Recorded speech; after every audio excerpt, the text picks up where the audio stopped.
Shalom saudara-saudaraku yang terkasih, aku berdoa semoga engkau baik-baik dan sehat-sehat saja dalam segala sesuatu, sama seperti jiwamu baik-baik saja.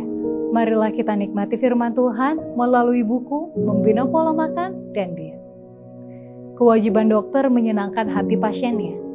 Lembaga kesehatan bagi orang sakit akan menjadi tempat terbaik untuk mendidik penderita bagaimana caranya hidup sesuai dengan hukum alam, dan bagaimana caranya menghentikan praktik yang merusak kesehatan dan kebiasaan salah dalam hal makanan, berpakaian, yang sesuai dengan kebiasaan dunia dan adat istiadatnya yang bukan menurut peraturan Allah. Mereka sedang meneladani satu pekerjaan yang baik untuk menerangi dunia ini.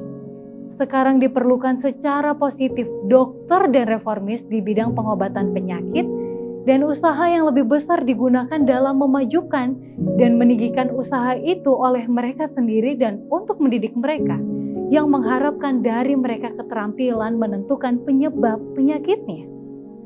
Dengan cara tertentu, mereka harus menarik perhatian pasien kepada hukum yang telah ditetapkan Allah, hukum yang tak dapat dilanggar dengan bebasnya.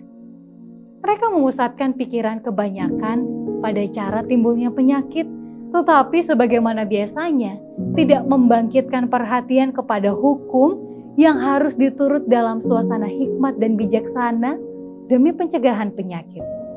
Teristimewa apabila dokter itu belum benar dalam hal makanannya, jikalau seleranya sendiri belum dibatasi kepada makanan sederhana yang menyehatkan, belum sungguh-sungguh meninggalkan makanan daging, dia mengingini daging, dia telah mendidik dan membangun suatu cita rasa akan makanan yang tidak menyehatkan.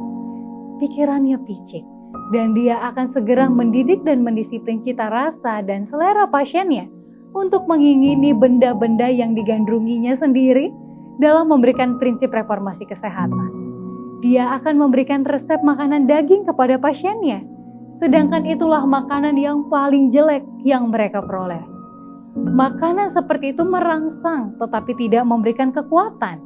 Mereka tidak bertanya tentang kebiasaan makan dan minum sebelumnya dan memperhatikan secara khusus kebiasaan mereka yang salah yang telah bertahun-tahun meletakkan dasar bagi penyakit. Dokter yang bersungguh-sungguh harus bersedia menggembirakan mereka yang tidak tahu dan harus menulis resep dengan bijaksana, melarang memasukkan ke dalam daftar makanan mereka yang mereka tahu salah.